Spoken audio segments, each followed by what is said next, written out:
Viewers welcome back in our program. So ਚੌਥੇ segment ਦੇ ਵਿੱਚ ਆਪਾਂ ਪਹੁੰਚ ਚੁੱਕੇ ਹਾਂ। ਸੋ ਜਿਸ ਤਰ੍ਹਾਂ ਕਿ ਅੱਜ ਦੀ ਕਰੋਨਾ ਦੌਰ ਦੇ ਦੌਰਾਨ ਜਦੋਂ ਕਿ ਸਿੱਖ ਧਰਮ ਦੀ ਜੋ ਪਹਿਚਾਣ ਹੈ ਇੱਕ ਇਨਸਾਨੀਅਤ ਦੀ ਸੇਵਾ ਕਰਨ ਵਾਲੇ ਧਰਮ ਵਜੋਂ ਉੱਭਰੀ, ਤਾਂ ਅਚਾਨਕ ਖਾਲਿਸਤਾਨ ਦੇ ਮੁੱਦੇ ਦੀ ਆੜ ਵਿੱਚ ਭਾਰਤ ਸਰਕਾਰ ਨੇ ਸਿੱਖ ਨੌਜਵਾਨਾਂ ਦੀ ਫੜੋ-ਫੜੀ ਅਤੇ ਝੂਠੇ ਕੇਸਾਂ ਵਿੱਚ ਫਸਾਉਣ ਦਾ ਜੋ ਸਿਲਸਿਲਾ ਹੈ ਉਹ ਸ਼ੁਰੂ ਕਰ ਦਿੱਤਾ ਹੈ।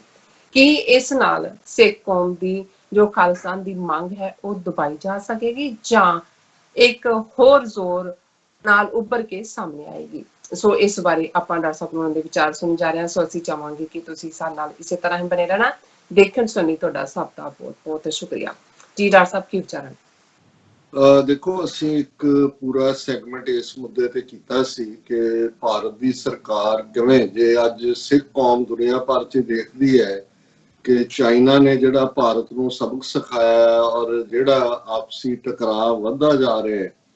ਇਸ ਚੋਂ ਸਾਡੀਆਂ ਖਾਲਿਸਤਾਨ ਦੀਆਂ ਸੰਭਾਵਨਾਵਾਂ ਹੋਰ ਵੀ ਉਜਾਗਰ ਹੋ ਰਹੀਆਂ ਨੇ ਤੇ ਸਾਡਾ ਦੁਸ਼ਮਣ ਵੀ ਇਸ ਨੂੰ ਬਹੁਤ ਚੰਗੀ ਤਰ੍ਹਾਂ ਸਮਝਦਾ।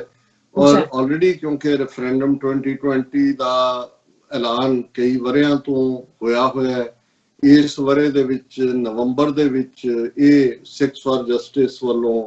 ਕਰਵਾਉਣ ਦੇ ਲਈ ਜਿਹੜੀਆਂ ਨੇ ਤਿਆਰੀਆਂ, ਰਜਿਸਟ੍ਰੇਸ਼ਨ ਪੂਰੇ ਜ਼ੋਰ ਸ਼ੋਰ ਦੇ ਨਾਲ ਚੱਲ ਰਹੀ ਹੈ। 4 ਜੁਲਾਈ ਤੋਂ ਇਸ ਦਾ ਜਿਹੜਾ ਰਜਿਸਟ੍ਰੇਸ਼ਨ ਦਾ ਅਗਲਾ ਦੌਰ ਸ਼ੁਰੂ ਹੋਏਗਾ।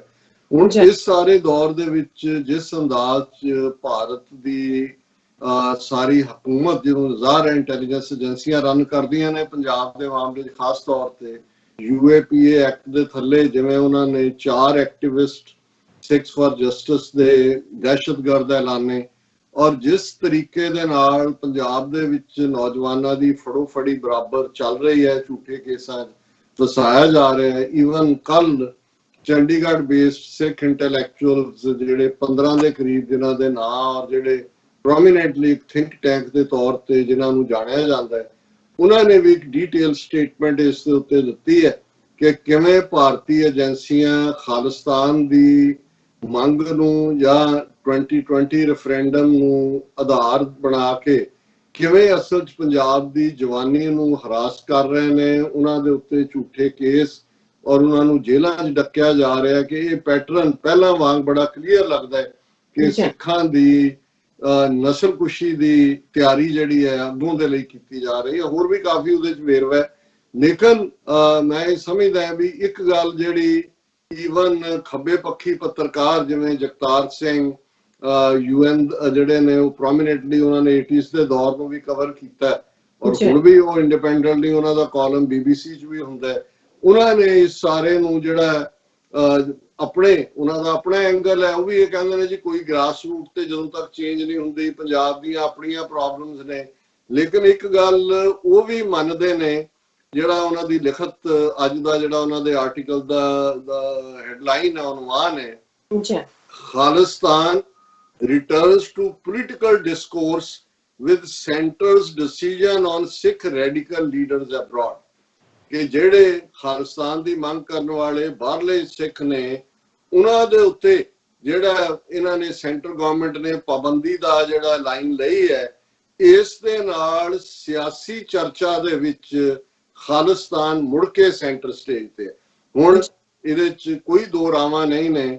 ਕਿ ਸਿੱਖ ਕੌਮ ਤਾਂ ਵੈਸੇ ਵੀ ਕਰੋਨਾ ਦੇ ਸਾਰੇ ਦੌਰੇ ਦੇ ਵਿੱਚ ਜਿਵੇਂ ਦੁਨੀਆ ਭਰ 'ਚ ਖਾਲਸੇ ਦੀ ਦੇਗ ਨੇ ਦੁਨੀਆ ਦੇ ਦਿਲ ਜਿੱਤੇ, ਔਰ ਜਿਵੇਂ ਇੱਥੋਂ ਦੀ ਪਬਲੀਕੇਸ਼ਨ ਬਲੂਮਬਰਗ ਦੇ ਵਿੱਚ ਜਿਹੜੀ ਇੱਕ ਬੜੀ ਡੀਟੇਲ ਸਟੋਰੀ ਕਿ ਕਿਵੇਂ ਸਿੱਖ ਲੱਖਾਂ ਨੂੰ ਲੰਗਰ ਖਵਾ ਰਹੇ ਨੇ ਦੁਨੀਆ ਭਰ 'ਚ COVID-19 ਦੇ ਥੱਲੇ, ਔਰ ਨਿਊਯਾਰਕ ਟਾਈਮਸ ਦੀ ਰਿਪੋਰਟਰ ਨੇ ਜਿਵੇਂ ਅਮਰੀਕਾ ਭਰ ਦੇ ਘੱਟੋ ਘੱਟ 10 ਥਾਵਾਂ ਦੇ ਔਰ ਅੱਡ-ਅੱਡ ਆਰਗੇਨਾਈਜੇਸ਼ਨਸ, ਵਰਲਡ ਸਿੱਖ ਪਾਰਲੀਮੈਂਟ, ਉਹਨਾਂ ਦੀ ਵੈਲਫੇਅਰ ਕੌਂਸਲ, ਯੂਨਾਈਟਿਡ ਸਿੱਖ ਕੋਲੀਸ਼ਨ, ਉਹਨਾਂ ਸਾਰਿਆਂ ਦੇ ਹਵਾਲੇ ਨਾਲ ਜਿਹੜੀ ਡੀਟੇਲ ਸਟੋਰੀ ਨਿਊਯਾਰਕ ਟਾਈਮ 'ਚ ਆਈ। ਔਰ ਦਿਲਚਸਪ ਗੱਲ ਇਹ ਸੀ ਕਿ ਵੀ ਉਹ ਹਿੰਦੂ ਰਾਈਟਰ ਹੈ ਉਸ ਸਟੋਰੀ ਦੇ ਵੀ। ਹੁਣ ਜਦੋਂ ਇਸ ਕਿਸਮ ਦਾ ਹੋਇਆ, ਜਿਹੜੀ ਬਲੂਮਬਰਗ ਵਾਲੀ ਨੇ ਸਟੋਰੀ ਕੀਤੀ, ਉਹਨੇ ਕਿਹਾ ਜੀ ਮੈਂ ਜਦੋਂ ਬਾਹਰ ਨਿਕਲੀ ਤੇ ਮੇਰੇ ਗਵਾਂਢੀ ਔਰਤ ਨੂੰ ਮੇਰੇ ਬੇਟੇ ਨੇ ਕਿਹਾ ਕਿ ਵੀ ਸਾਰਿਆਂ ਗਵਾਂਢੀਆਂ ਦੇ ਨਾਲ ਵੀ ਮਿਲੋ ਜੁਲੋ, ਉਹਨਾਂ ਦਾ ਹਾਲ ਪੁੱਛੋ, ਤੇ ਕਹਿੰਦੇ ਵੀ ਮੇਰੀ ਗਵਾਂਢਣ ਨੇ ਕਿਹਾ ਮੈਨੂੰ ਕਿ ਭਾਈ ਤੂੰ ਸਟੋਰੀ ਕਰਨੀ, ਕਹਿੰਦੇ ਨਹੀਂ ਹੁਣ ਤੱਕ ਤਾਂ ਮੈਂ ਨਹੀਂ, ਹੁਣ ਮੈਂ ਕਰਾਂਗਾ। ਉਹਨੇ ਕਿਹਾ ਫਿਰ ਤੂੰ ਜੇ ਸਟੋਰੀ ਕਰਨੀ ਹੈ ਤੇ ਸਿੱਖਾਂ ਤੇ ਕਰ। ਤੇ ਉਹਨੇ ਕਿਹਾ ਜੀ ਮੈਂ ਕਿਹਾ ਜੀ ਕਿਉਂ? ਕਹਿੰਦੇ ਬਸ ਇਸ ਵੇਲੇ ਉਹੀ ਨੇ ਜਿਨ੍ਹਾਂ ਨੇ ਬਾਹਰ ਨਿਕਲ ਕੇ ਸਭ ਦੀ ਸਾਰ ਲਈ ਹੈ। ਔਰ ਇਹ ਜਦੋਂ ਉਹਨੇ ਬੀਬੀ ਨੇ ਭਾਈ ਹਿੰਮਤ ਸਿੰਘ ਹੋਰਾਂ ਨਾਲ ਕਮਿਊਨੀਕੇਟ ਕੀਤਾ, ਉਹ ਕਹਿੰਦੇ ਵੀ ਮੈਂ ਘਰ ਆਈ, ਸਰਚ ਕੀਤਾ, ਨੰਬਰ ਲੱਭਿਆ, ਤਾਂ ਉਹਨੇ ਇਹ ਗੱਲ ਕਹੀ ਕਿ ਭਾਈ, ਔਰ ਉਹ ਬੜੀ ਪੋਜ਼ਿਟਿਵ ਸਟੋਰੀ ਜਿਹਦੇ ਤੇ ਹਜ਼ਾਰਾਂ ਕਮੈਂਟ ਜਿਹਦੇ ਥੱਲੇ ਸੀ। ਸੋ ਇੱਕ ਪਾਸੇ ਤਾਂ ਆਲਰੇਡੀ ਸਾਡੀ ਪਛਾਣ, ਔਰ ਜਿਵੇਂ ਅਸੀਂ ਇੱਕ ਸੈਗਮੈਂਟ ਕੀਤਾ ਕਿ ਕਿਵੇਂ ਨਿਊ ਜਰਸੀ ਦੀ ਸੈਨੇਟ ਨੇ ਕਨਕਰੈਂਟ ਰੈਜ਼ੋਲੂਸ਼ਨ, ਜਿਹੜਾ ਅਲਟੀਮੇਟਲੀ ਹਾਊਸ ਵੀ ਉਹਦੇ ਸ਼ਾਮਲ ਹੋ ਜਾਂਦਾ ਹੈ, ਉਹ ਪਾਸ ਕੀਤਾ ਹੈ ਕਿ ਸਿੱਖਾਂ ਦੀ ਅੱਡ ਐਥਨੀਸਿਟੀ ਹੈ, ਗੁਰੂ ਗ੍ਰੰਥ ਸਾਹਿਬ ਸਿੱਖਾਂ ਦੇ ਇਟਰਨਲ ਲਿਵਿੰਗ ਗੁਰੂ ਨੇ, ਔਰ ਸਿੱਖ ਕੌਮ ਦੀਆਂ ਕੀ ਕੰਟਰੀਬਿਊਸ਼ਨਸ ਨੇ। ਪਰ ਇਹ ਸਾਰੀ ਜਿਹੜੀ ਸਾਡੀ ਆਈਡੈਂਟੀਟੀ ਦੀ ਲੜਾਈ, ਐਥਨੀਸਿਟੀ ਦੀ ਗੱਲ, ਜਾਂ ਅਮਰੀਕਾ ਦੇ ਵਿੱਚ ਸੈਂਸਸ 2020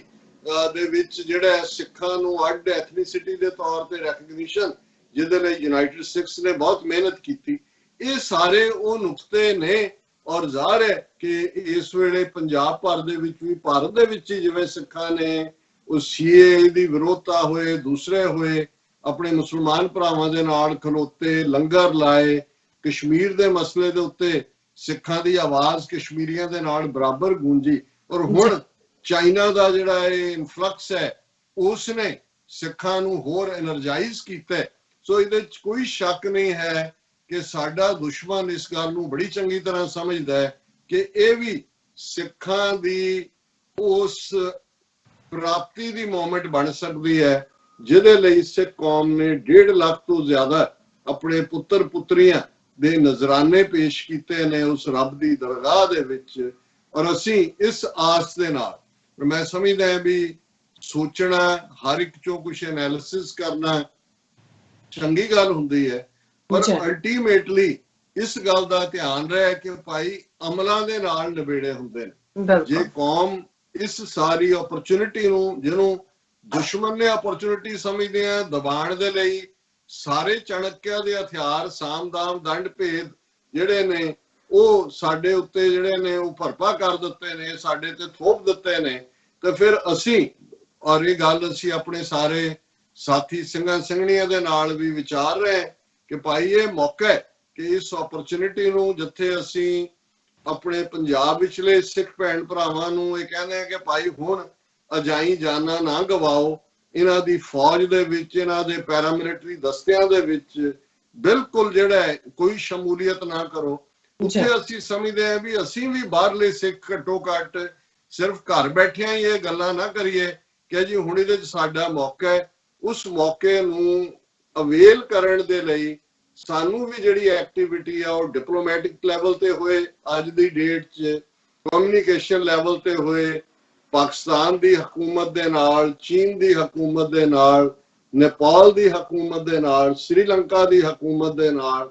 ਬੰਗਲਾਦੇਸ਼ ਦੀ ਹਕੂਮਤ ਦੇ ਨਾਲ, ਮਿਆਂਮਾਰ ਦੀ ਹਕੂਮਤ ਦੇ ਨਾਲ, ਇਹਨਾਂ ਦੇ ਨਾਲ ਸਾਡੇ ਰਾਬਤੇ ਹੋਣੇ ਚਾਹੀਦੇ ਨੇ ਤਾਂ ਕਿ ਸਿੱਖ ਫੈਕਟਰ ਜਿਹੜਾ ਹਿਸਟੋਰੀਕਲ ਫੈਕਟਰ ਵੀ ਹੈ ਉਸ ਖਿੱਤੇ ਦੇ ਵਿੱਚ, ਔਰ ਅਲਟੀਮੇਟ ਸੋਲੂਸ਼ਨ ਜਿੱਥੇ ਕਿ ਹੁਣ ਤਿੰਨੋਂ ਨਿਊਕਲੀਅਰ ਪਾਵਰਸ ਭਾਰਤ, ਚੀਨ ਔਰ ਪਾਕਿਸਤਾਨ ਸਿਰਫ ਆਈਬਾਲ ਟੂ ਆਈਬਾਲ ਨਹੀਂ ਨੇ, ਟੋ ਟੂ ਟੋ ਵੀ ਨੇ, ਤੇ ਜੇ ਇਹਦਾ ਕੋਈ ਸੋਲੂਸ਼ਨ ਹੈ ਜਿਹੜਾ ਇਹਨਾਂ ਤਿੰਨਾਂ ਨੂੰ ਸੈਪਰੇਟ ਕਰਦਾ ਹੈ ਕਿ ਉਹ ਬਫਰ ਸਟੇਟ ਖਾਲਿਸਤਾਨ ਦੀ ਕਾਇਮੀ ਹੈ, ਇਹੀ ਅਲਟੀਮੇਟਲੀ ਉਸ ਖਿੱਤੇ ਦੇ ਵਿੱਚ